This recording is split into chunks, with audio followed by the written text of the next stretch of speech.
Rajesh law centre में आप लोगों का स्वागत है। आज हम लोग शुरू करेंगे यूपीएचजेएस के लिए जो सिलेबस निर्धारित किया गया है 2023 के विज्ञप्ति में। उस सिलेबस के संदर्भ में जितने भी माइनर लॉज हैं एक एक करके हम आपको वीडियो के माध्यम से समझाने की पूरी कोशिश करेंगे।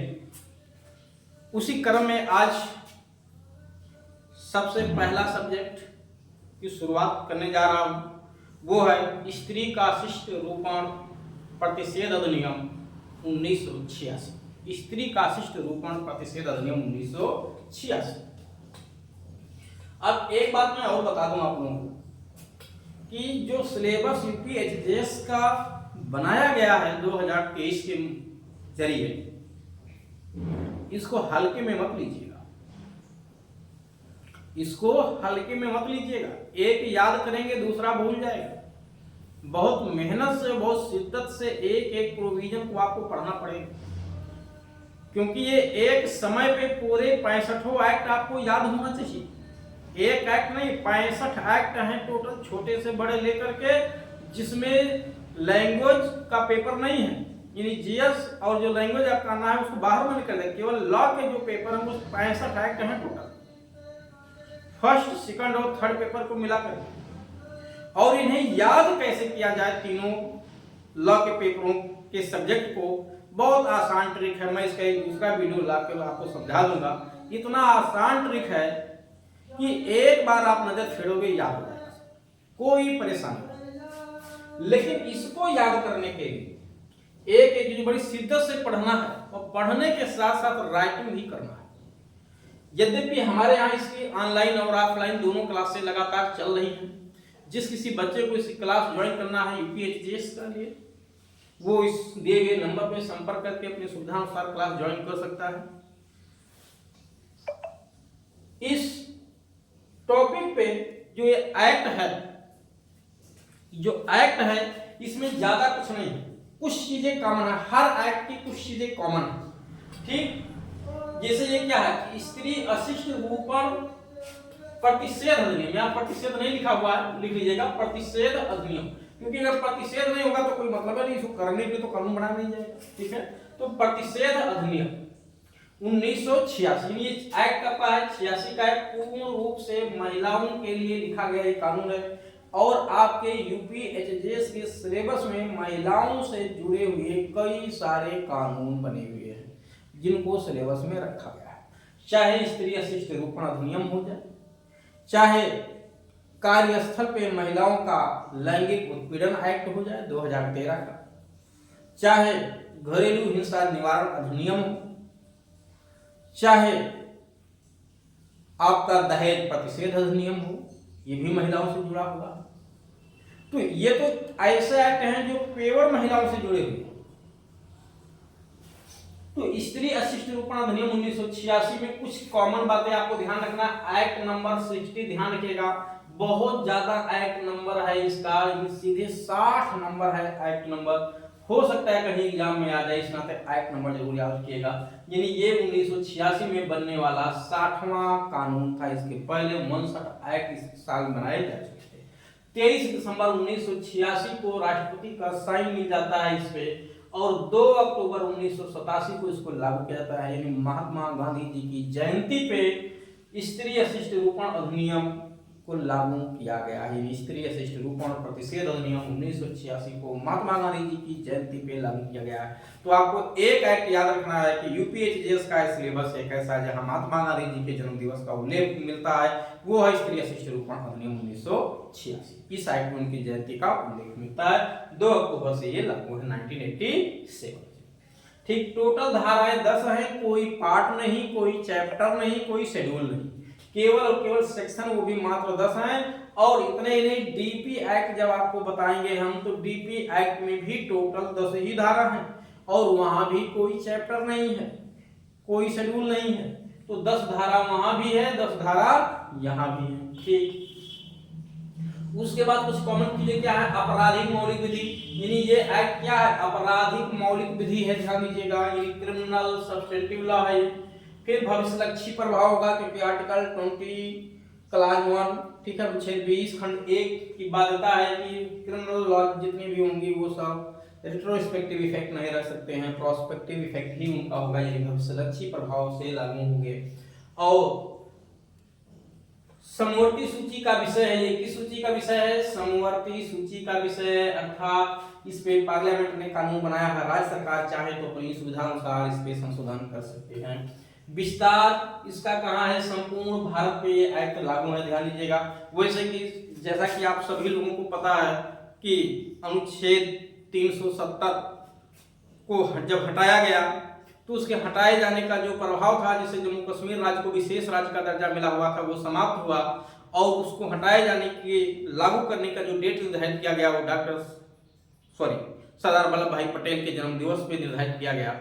सरदार वल्लभ भाई पटेल का जो जन्म दिवस है 31 अक्टूबर, उस 31 अक्टूबर को सरकार ने रन फॉर यूनिटी दिवस के रूप में भी घोषित कर रखी है, क्योंकि उन्हें जो है अखंड भारत का निर्माता कहा जाता है। इसी संदर्भ में ये जो प्रोविजन लाया गया 370 खत्म किया गया, ये भी कहीं ना कहीं अखंड भारत के संदर्भ में ही था, उसको बढ़ावा देने के संदर्भ में था, क्योंकि जम्मू कश्मीर एक खंड के रूप में दिखाई दे रहा था, तो उसको खत्म करके जो है उसे प्रभाव को खत्म किया गया। और जो जन्म दिवस पड़ता है सरदार वल्लभ भाई पटेल का, उसी दिवस को, उसी दिन को ही इस एक्ट को लागू किया गया, यानी 370 को लागू किया गया था। तो 31 अक्टूबर 2019 से 31 अक्टूबर 2019 से सारे एक्टों में संशोधन कर दिया गया। जहां जहां लिखा हुआ था सारे एक्टों में आपको लगभग यही मिलेगा, मैक्सिमम में। कुछ एक एक्ट ऐसे थे जो संपूर्ण भारत में भी लागू थे। लिख दिया गया कि अब जम्मू कश्मीर राज्य के सिवाय शब्द का लोप किया जाता है, अब संपूर्ण भारत पे एक्ट लागू होगा। उसके बाद टोटल 10 धाराएं हैं। देखिए, पहला जो है डिफिनीशन है, वो पहला संक्षिप्त नाम विस्तार है, 3 बातें। लगभग हर एक्ट की पहली धारा आपको यही मिलेगा, अधिनियम का संक्षिप्त नाम विस्तार और प्रारंभ। कहीं कहीं किसी एक्ट में आपको मिल जाएगा कि ये कहीं में लिखा हुआ सब नहीं मिलेगा। दूसरा परिभाषा है, जिसमें टोटल 6 शब्दों की परिभाषा दी गई है, क ख ग घ अंगा करके। अभी मैं बताऊंगा इसमें क्या महत्वपूर्ण है। महत्वपूर्ण परिभाषा आपका विज्ञापन है, क में विज्ञापन शब्द की डिफिनीशन है, बी में वितरण है, यानी बी वितरण, यानी खा है तो खा में वितरण शब्द को डिफाइन किया गया है। और ग में अशिष्ट रूपण दिया गया, यानी स्त्री का अशिष्ट रूपण क्या है, अशिष्ट रूपण में क्या आता है, ये ग से जुड़ा हुआ है। घ लेवल है, उनका पैकेज है, और चा विहित है। उसके बाद जो रोक लगाई गई है, विज्ञापन पर रोक और प्रकाशन पर रोक। प्रकाशन नहीं कर सकते, भेजने पे रोक है। क्या? स्त्री के अशिष्ट रूपण से संबंधित कोई भी कृत्य, आकार, चित्र कुछ भी हो, उसका विज्ञापन नहीं कर सकते हैं और उसको भेज नहीं सकते, किसी को अंतरित नहीं कर सकते हैं, कहीं भाड़े पे नहीं दे सकते हैं, ला ले जा नहीं सकते हैं। तो ये लाने, ले जाने, भेजने, प्रकाशन पे रोक 4 और विज्ञापन पे रोक 3। ध्यान दीजिएगा, 3 विज्ञापन पे रोक लगाती है, 4 प्रकाशन पे रोक लगाती है। अगर आप धारा 3 और 4 का उल्लंघन करोगे तो धारा 6 में सजा मिलेगा आपको। 3 और 4 का उल्लंघन होने पे 6 में सजा है। 5वें स्थान की तलाशी लेने की पावर दी गई है कि ऐसे स्थान पे जहां स्त्री के अशिष्ट रूपण से संबंधित कोई भी दस्तावेज है, किसी भी फॉर्म में है, किसी भी परिसर में है, वो परिसर 2 हो सकता है, लोक स्थान भी हो सकता है, प्राइवेट भी हो सकता है। अगर लोक स्थान पे यानी पब्लिक प्लेस पे है तो कोई भी गजेटेड पुलिस ऑफिसर या कोई भी गजेटेड अधिकारी को पावर दी गई है, यानी किसी गजेटेड ऑफिसर को, यानी गजेटेड पर्सन को पावर दी गई है कि वो ऐसे स्थान पे बिना वारंट के तलाशी ले सकता है। किंतु यदि, ध्यान रखिएगा, अगर वो पब्लिक प्लेस नहीं है, निजी प्लेस है किसी का, प्राइवेट स्थल है, तो प्राइवेट स्थल पे मजिस्ट्रेट से परमिशन लेना पड़ेगा। मजिस्ट्रेट से परमिशन लेकर के आप तलाशी ले सकते हैं ऐसे स्थान की। कौन तलाशी लेगा? तलाशी तो एक गजेटेड ऑफिसर ही लेगा, बट मजिस्ट्रेट से परमिशन लेकर के प्राइवेट स्थलों पे, और अगर पब्लिक प्लेस है तो वहां कोई परमिशन नहीं लेना है, तलाशी ले सकते हैं। बट तलाशी चाहे पब्लिक प्लेस की ली जाए और चाहे तलाशी जो है निजी प्लेस की ली जाए, इससे मतलब नहीं है। तलाशी जब भी ली जाएगी सीआरपीसी के प्रावधानों के अनुसार होगा, और खास तौर से धारा 94 को ध्यान में रखा जाएगा। किस धारा को? आईपीसी सीआरपीसी की धारा 94 का ध्यान रखा जाएगा। ध्यान रखिए, क्योंकि धारा 94 में भी किसी ऐसे स्थान पे जहां पे चुराई हुई संपत्ति या कोई अश्लील बात होने का संदेह है और मजिस्ट्रेट को इसकी सूचना दी जाती है, तो वो किसी भी पुलिस अधिकारी को जो उप निरीक्षक की पंक्ति से नीचे का ना हो उसे तलाशी वारंट जारी करके प्राधिकृत कर सकता है। और उस पुलिस अधिकारी की जिम्मेदारी होती है कि वो ऐसे स्थान की तलाशी ले, पाए गए वस्तुओं की एक सूची बनाए, और अगर उस अपराध से जुड़े हुए व्यक्ति भी वहां पाए जाते हैं तो उनको भी अभिरक्षा मिले और इसकी तत्काल सूचना मजिस्ट्रेट को दे। तो वो सारे शर्तें यहाँ भी फॉलो करनी पड़ेंगी जब तलाशी ली जाएगी। धारा 5 में ध्यान दीजिएगा। तो सीआरपीसी की धारा 94 इस पे लागू होगी। साथ ही साथ तलाशी से जुड़े हुए जो और भी प्रोविजंस हैं जहां तक संभव होंगे धारा 100 वगैरह भी लागू होंगे इस पे। तो 3 विज्ञापन पे रोक, 4 प्रकाशन पे रोक और 5 है तलाशी, 6 है सजा। 6 किसकी सजा? इसी 3 और 4 की सजा 6 में लिखा हुआ है। क्या सजा लिखा हुआ है 6 में, अभी इस पर चर्चा करेंगे। वैसे सजा यहाँ 2 प्रकार की है, फर्स्ट टाइम सजा, सेकंड टाइम सजा। फर्स्ट टाइम करेंगे तो अधिकतम 2 साल तक का कारावास, अधिकतम 2 साल तक का कारावास का प्रावधान किया गया है, या 5000 रुपया जुर्माना। 2 साल तक का कारावास या 5000 रुपये तक का जुर्माना का प्रावधान किया गया है। ठीक है, मैं एक बार कंफर्म कर लूं, 2 वर्ष तक का कारावास या 2000 रुपया जुर्माना है। 2 वर्ष तक का कारावास या 2000 रुपया जुर्माना है। और सेकंड टाइम तो यहाँ पे ऑप्शनल नहीं है, 2 वर्ष तक का कारावास और 2000 रुपया जुर्माना। सेकंड टाइम अगर अपराध करेंगे तो फिर ये जुर्माना और कारावास दोनों बढ़ जाएगा। जुर्माना बढ़ करके जो है 1 लाख रुपया तक हो जाता है मैक्सिमम, और मिनिमम 10,000, और कारावास जो है ये मिनिमम 6 महीने हो जाता है, मैक्सिमम 5 साल हो जाता है। तो मिनिमम 6 माह, मैक्सिमम 5 साल। फर्स्ट टाइम 2 वर्ष 2000, सेकंड टाइम फर्स्ट टाइम 2 वर्ष 2000, सेकंड टाइम मिनिमम 6 महीने, मैक्सिमम 5 साल, और जुर्माना मिनिमम 10,000, मैक्सिमम आपका 1 लाख रुपए तक हो जाता है। ठीक है, देखिए जब भी कोई चीज पढ़ाया जाए या आप वीडियो देखें तो बैरेक्ट को ले करके बैठे, निश्चित तौर से बैरेक्ट को ले करके बैठे, कॉपी पेन को भी ले करके बैठे, मिलाते रहें जो चीजें बताई जा रही हूं, क्योंकि गलतियां हो सकती हैं।